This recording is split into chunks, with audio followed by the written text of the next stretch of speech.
Welcome to the channel of Easy Trick of Computer Science.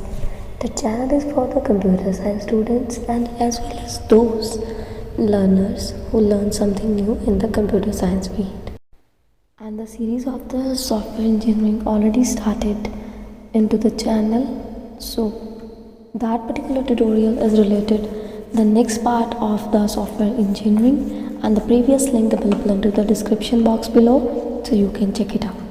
And that tutorial is related with the data flow diagrams with the level wise feature of the DFDs and how to deal with the level wise and how many levels available. So the level availability in the DFD means that when you perform for the system or the software at any level of abstraction, means आपको जब भी कोई चीज़ मिलती है partition level आपको बनाने पड़ते हैं ना, उसमें जो आप बाहर की तरफ नहीं दिखाओगे लेकिन आपको पता होगा कि इसके अंदर कौन सा कंपोनेंट है, इस पार्ट के अंदर कौन सा कंपोनेंट है। तो लेवल वाइज हमारे पास यहाँ पे 0 लेवल, 1 लेवल, 2 लेवल और बियॉन्ड लेवल। जब कोई पार्ट आपका बेटर प्रोजेक्ट बनाना हो, कम से कम उसमें लेवल 0, 1, 2 होने ही चाहिए, तब आपका जो है लेवल वाइज का डायग्राम अच्छा होगा और प्रोजेक्ट बहुत अच्छे से डील करेगा। और जो मेजर प्रोजेक्ट और बड़े होंगे उसमें आप बियॉन्ड लेवल पे भी जा सकते हो।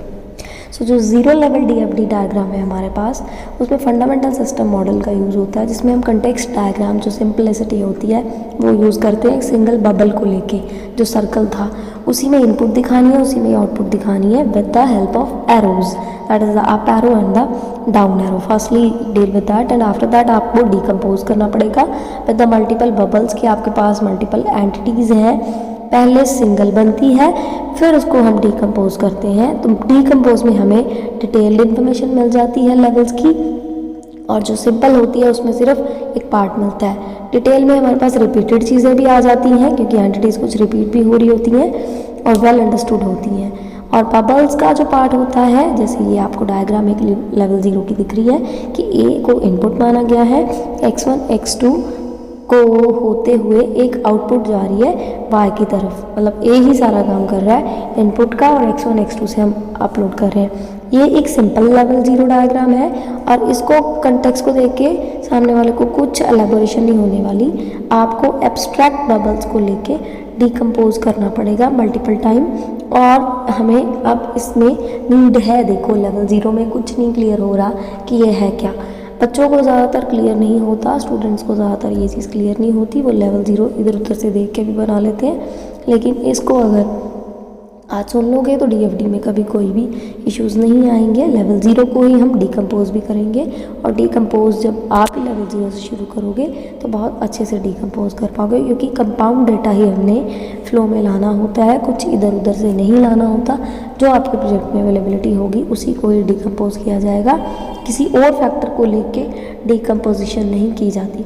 सो ये है डिटेल डायग्राम जिसमें कि एक स्टूडेंट रिजल्ट मैनेजमेंट बनाया हुआ है। देख लो कि वही एक ही बबल है स्टूडेंट एंटिटी का, स्टूडेंट रिजल्ट मैनेजमेंट, उसमें सब्जेक्ट इन्फॉर्मेशन भी जा रही है, डेटा एंट्री ऑपरेटर भी स्टूडेंट इन्फॉर्मेशन की एंट्री कर सकता है, मार्क्स भी आते हैं, मार्क्स की एंट्री भी वही करते हैं।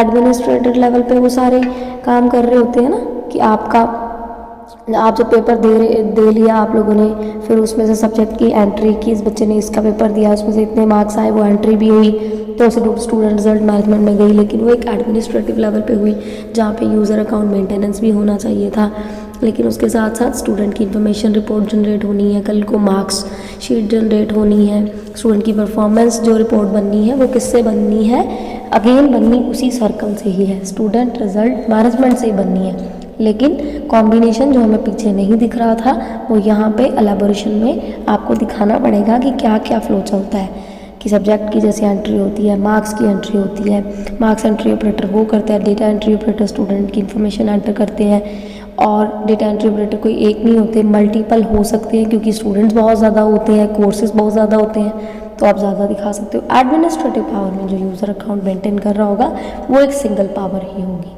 मार्क्स एंट्री ऑपरेटर में भी मल्टीपल लोगों की ड्यूटी लग सकती है मार्क्स एंटर करवाने में।